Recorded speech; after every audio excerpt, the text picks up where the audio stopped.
सरकार के तत्वाधान में एक सम्मेलन मीटिंग हुई, जिसमें विभिन्न विषयों पर चर्चा हुई। कमेटी गठित की जाएगी, कमेटी गठित करने के ऊपर भी चर्चा की जाएगी। नंबर 1 है हमारा जो SC/ST का जो सर्टिफिकेट का जो इशू है, इसमें जो दिया है साहब के आदेश अनुसार कि पूरे भारत में एक ही मांग हो। अगर वो SC यूपी का है, परिवार में SC में पैदा हुआ, तो पूरे भारत में वो SC रहेगा। कहीं उसे कुछ करते हैं, कहीं कुछ करते हैं, उसकी वजह से हमारे साथ बड़ी समस्या होती है। एक मुद्दा तो ये है। और जो SC/ST का जो फंड आता है भारत सरकार से, वो हमारे विकास में ना होके अन्य जगह खर्च कर देते हैं या उसको वापस कर देते हैं। ये हमें आज इस चर्चा करनी है कि ये फंड हमारे ऊपर ही खर्च हो। दूसरा ये है, तीसरा देश के जितने भी संसाधन हैं, भूमि है, कारखाने हैं, ठेके हैं, जमीन है, उसमें जितनी हमारी जनसंख्या है उसके अनुपात हमें हिस्सेदारी मिलनी चाहिए, क्योंकि रिजर्वेशन तो खत्म हो चुका है। तो हमारा परिवार हम कैसे डेवलप करेंगे अपने आप को, तो उसमें हिस्सेदारी हमारी सुनिश्चित की जाए। भारत सरकार इस पर विशेष ध्यान देगी। चौथा यह है कि SC/ST के जो MP हैं, जब हमारे विरुद्ध कोई प्रस्ताव पास लेके आती है सरकार संसद में, तो चुप होकर बैठ जाते हैं, वो उस पर कोई चर्चा नहीं करते। उसका रीजन ये होता है कि ऊपर से आदेश होता है कि आपको मुहिम जारी कर दी गई है कि आप इस पर नहीं आवाज़ उठाओगे, तो उसका जाने का फायदे कुछ नहीं है। एक विषय ये हो गया। 5वां विषय ये है, अभी जो 5 अक्टूबर को हमारा जो बौद्ध शिक्षा का मंत्री गौतम जी के नेतृत्व में प्रोग्राम हुआ था, जो 22 प्रतिक्रिया दी गई थी, जो बाबा साहब ने 1956 में दी थी, उसके ऊपर पूरे देश में RSS, BJP, अन्य लोगों ने इस पर विवाद खड़ा कर दिया, जबकि वो विवाद का तो विषय था ही नहीं। वो विषय मात्र जो बाबा साहब ने उस समय हमें प्रतिज्ञा दी, उन्होंने ली, वही चीज़ उन्होंने दोहराई, उससे अलावा कुछ नहीं था। लेकिन हमारे मंत्री को या हमारे आदमी को या हमारे प्रोग्राम को सफल खराब करने के लिए उन्होंने जो कोशिश की है कि ये आगे से ऐसा प्रोग्राम करें ही ना, इन पर एक बैन लग जाए, तो हम उस काम को नहीं होने देंगे। आगे मैं अध्यक्ष हमारे जो जयमान जाटव जी, इनकी अनुमति से जो भी चर्चा होगी। जय भीम, जय भारत। करते हुए आप सभी सम्मानित साथियों को भी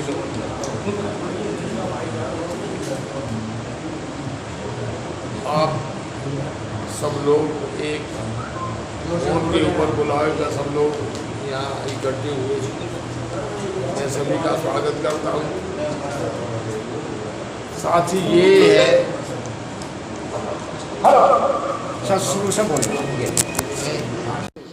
राजधानी एक्सप्रेस न्यूज चैनल दिल्ली से राजकुमार सिंह की रिपोर्ट। तो देखिए, आज यहाँ पर बाबा साहब डॉक्टर भीमराव अंबेडकर भवन, रानी झांसी रोड, करोल बाग के अंदर, बुद्ध विहार के अंदर मान्यवर हमारे जय भगवान जाटव जी यहाँ पर उपस्थित हैं और ये अपने विचार देना चाहते हैं कि जो आज देश के अंदर एट्रोसिटी और कॉन्स्टिट्यूशन और शिक्षा और कास्ट सर्टिफिकेट के ऊपर जो चर्चा है, वो अपने विचार दे रहे हैं जय भगवान जाटव जी। मान्यवर जी, आपके विचार अब सुनना चाहते हैं, क्या कहना चाहते हो आप? सम्मानित साथियों, विषय तो बहुत ज़्यादा हैं, बहुत बातें हैं करने कहने के लिए जी, लेकिन मैं आप लोगों को जो बुलाया है, कर दिया है या आमंत्रित किया है, वो इसलिए किया है कि जय भगवान जाटव हो या कोई और कोई भी हो, अकेला आदमी कोई कुछ नहीं कर सकता। जब तक हम सारे समाज के आदमी और बुद्धिजीवी लोग मिल करके आपस में कोई फैसला नहीं ले, तब तक कोई समाधान निकलने वाला नहीं।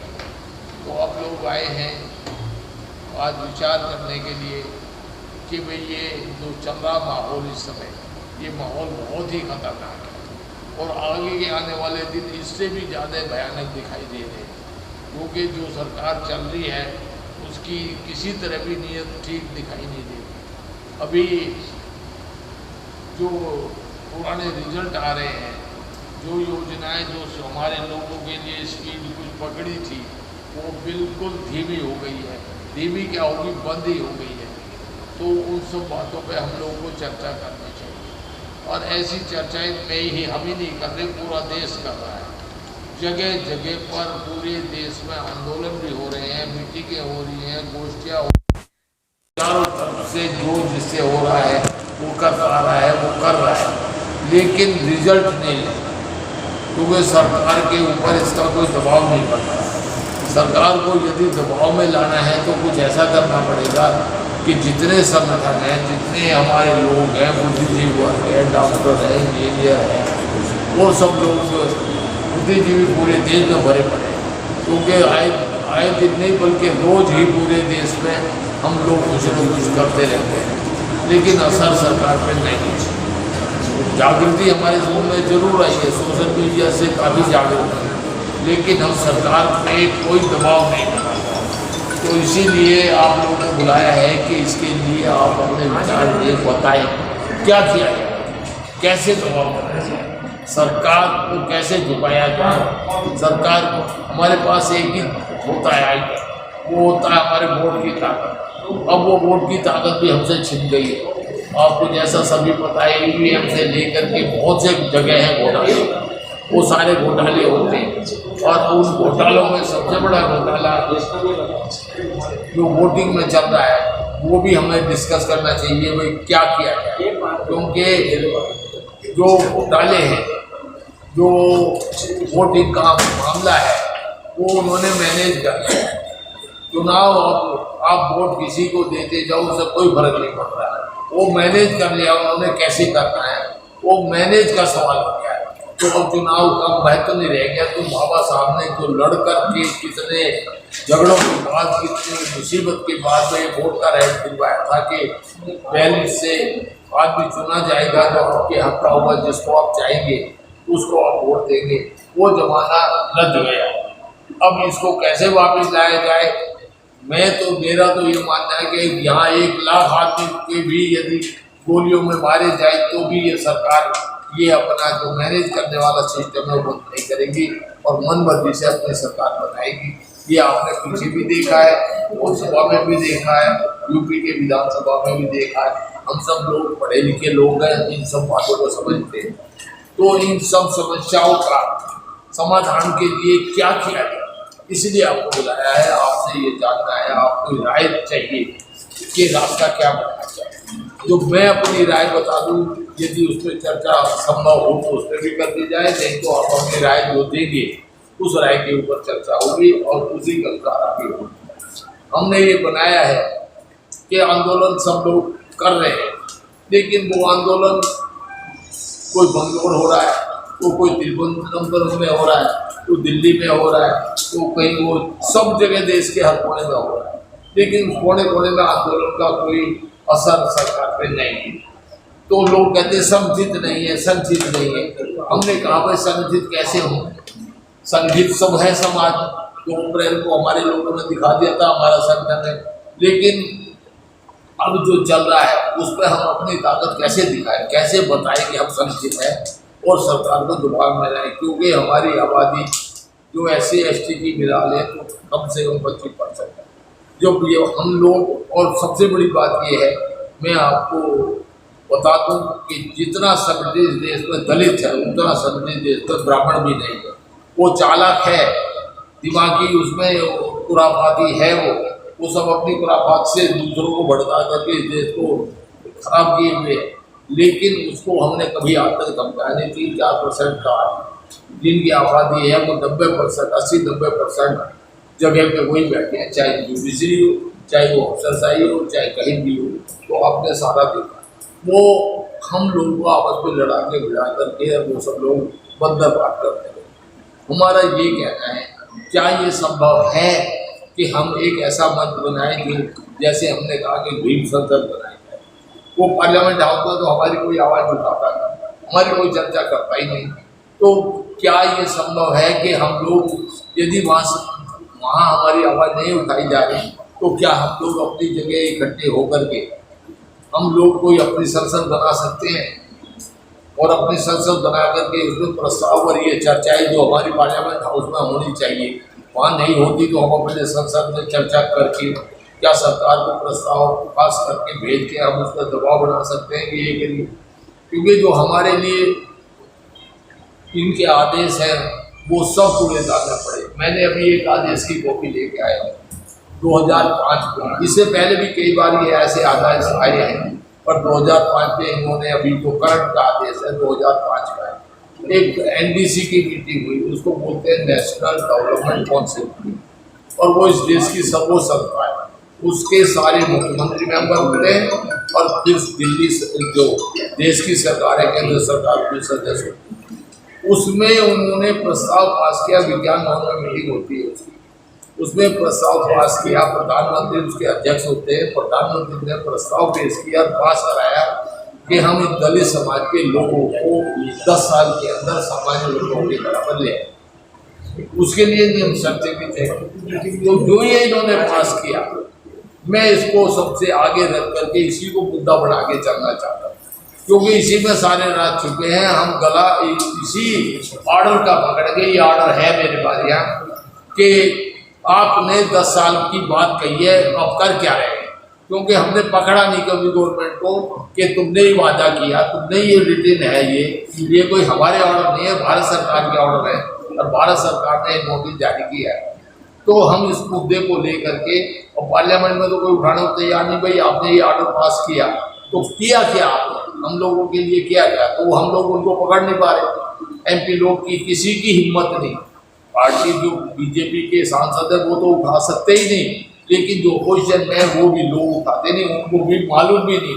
जब हम ये बातें करते हैं तो वो कहते हैं ऐसा ऑर्डर कब हुआ है, क्योंकि कोई समाज का काम तो करता ही नहीं। सब MP MLA हाथ फेंक करके ऐसी चर्चागिरी करके या सब लोग बन जाते हैं। अब उन्होंने कभी स्टेज की समाज की नहीं।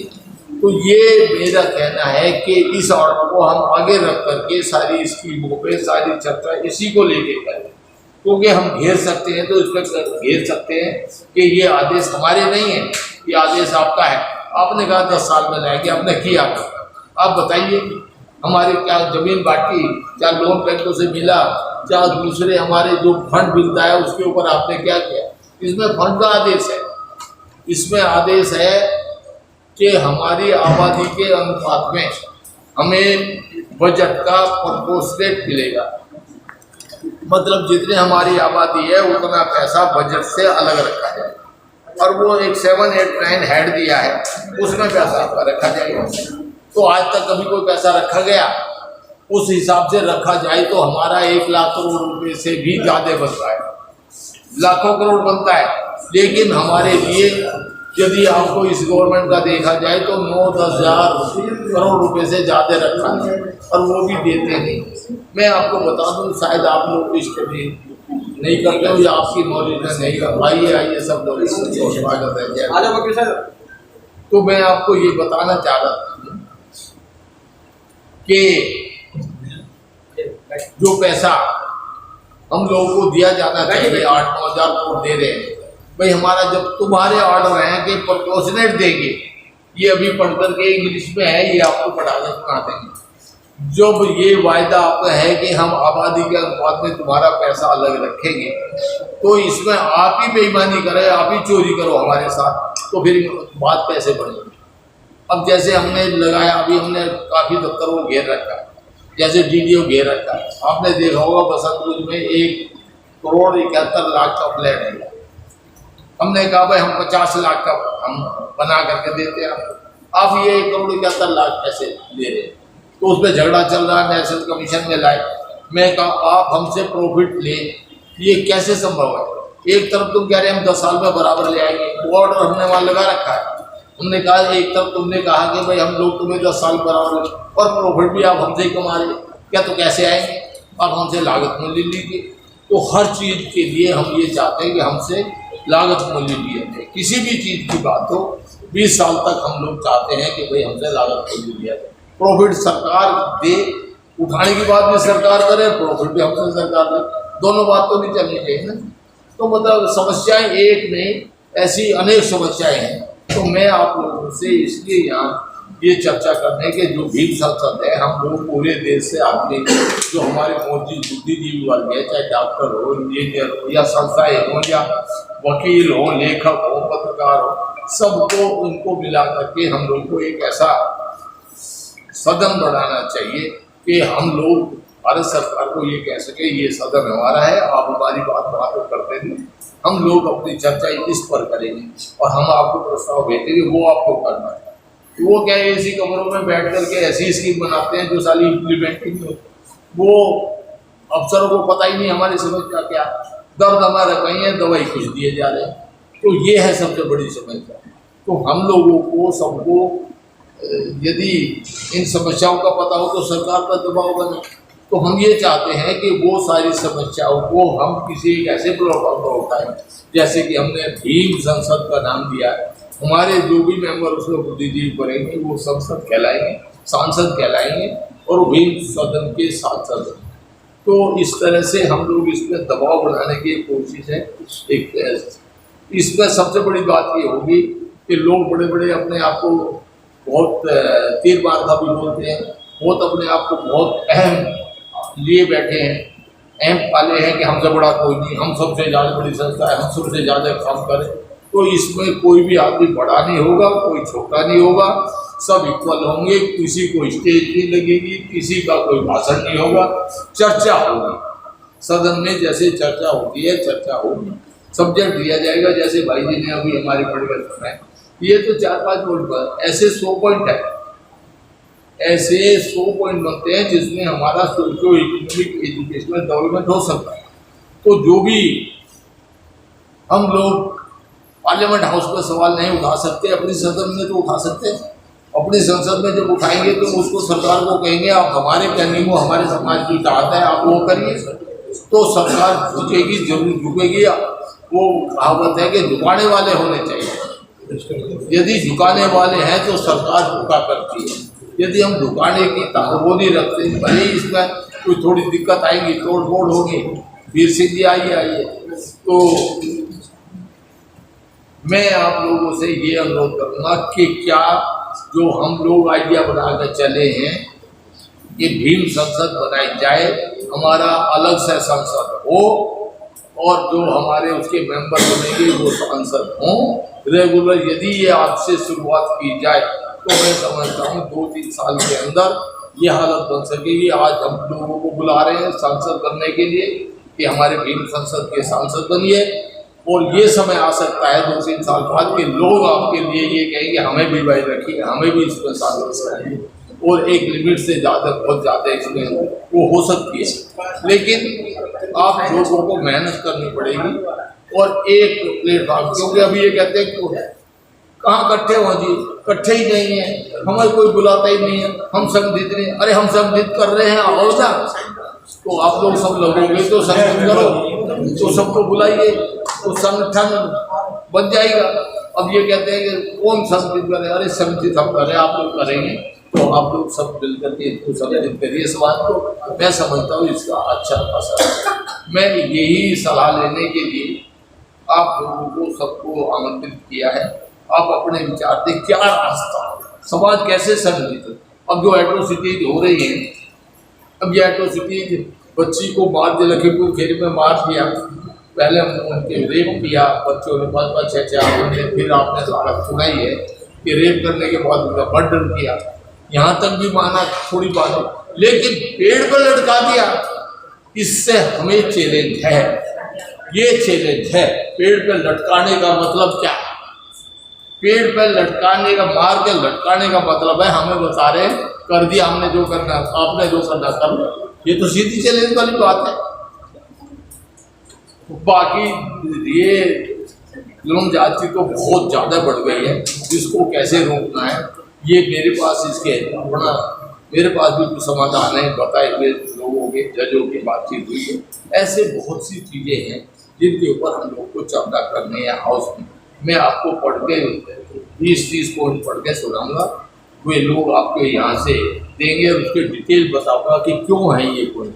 यदि हमने इन पॉइंट को डिस्कस करना और अपने पहले वाली जो हमारा जो हमने लगभग पैसा है कि 1920 नवंबर को, आज ये पहली मीटिंग है, 1920 नवंबर को 2 दिन का सेशन यहीं पर लगे, इसी मैदान में हम लोगों का सदन संसद बैठेगी और उसमें ये सब बातें लाएंगे। तो इन बातों की अप्रूवल भी देना आपसे जरूरी है, और इनके साथ जो नए पॉइंट होते हैं वो जो हमको जुड़वाने हैं वो भी जुड़ जाएंगे, जो इसमें से हटाना है वो हट जाएंगे। तो ये मेरी ऐसी कोई शर्त नहीं है कि जो मैंने कहा मैं ही सब कुछ, या जो मैंने कह दिया वही सब कुछ ठीक है, ऐसा कुछ नहीं है।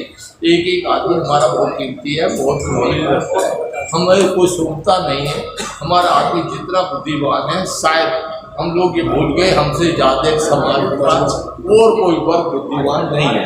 ये मेरी गारंटी है, क्योंकि मैं जानता हूँ कि हमारा जो आदमी है उसे मौका नहीं मिलता, माहौल नहीं मिलता, तो ये थोड़ी दिक्कत है।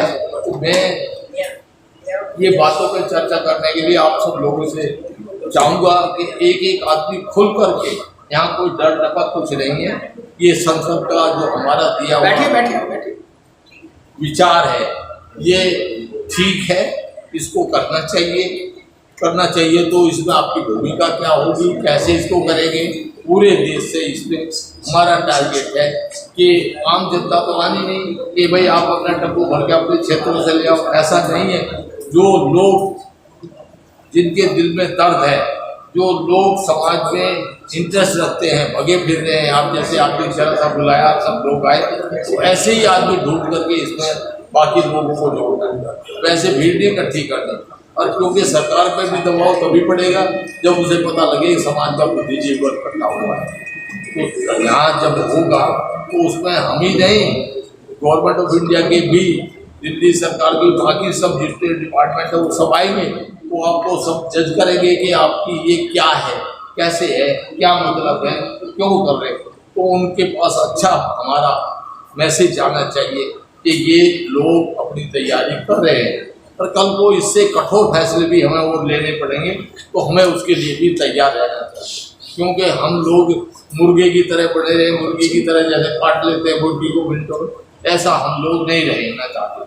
हम लोग यदि मारे भी जाएंगे तो 10 को मार के मारे, ऐसा हम संकल्प लेके चलेंगे, तब जाके बात बढ़ेंगे।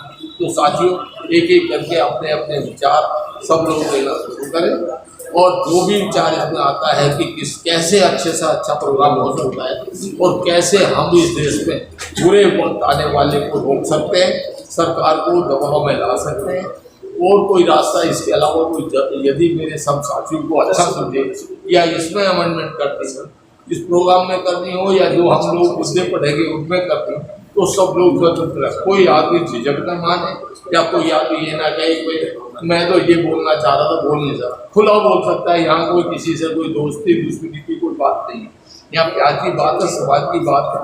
हो सकता है मेरे से ज़्यादा सब पास लोग प्यार करते हैं समाज को, कोई जरूर थोड़ा कि जय भगवान जाता है ये सबसे ज़्यादा समाज की चिंता करता हूँ, मेरे से ज़्यादा चिंता करने वाले भी है, लेकिन वो खुल के नहीं आए तो आ जाए, आना चाहिए, बोलना चाहिए।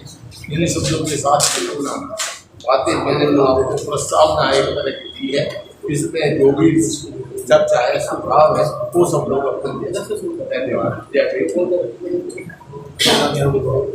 मैं इंट्रोडक्शन कंवर सिंह जी को पहले रिक्वेस्ट करूंगा कि कंवर सिंह जी ही बोले, क्योंकि हमारे सबसे उम्र में सीनियर अभी कंवर सिंह जी हैं, जब कंवर सिंह जी और सोशल वर्कर है। इंट्रोडक्शन तो कराइए कम से कम। इंट्रोडक्शन इंट्रोडक्शन हो जाएगा, ये शुरू करते हैं। चलो इंट्रोडक्शन ओम प्रकाश जी जरा अपना बताते जाएंगे, सभी अपना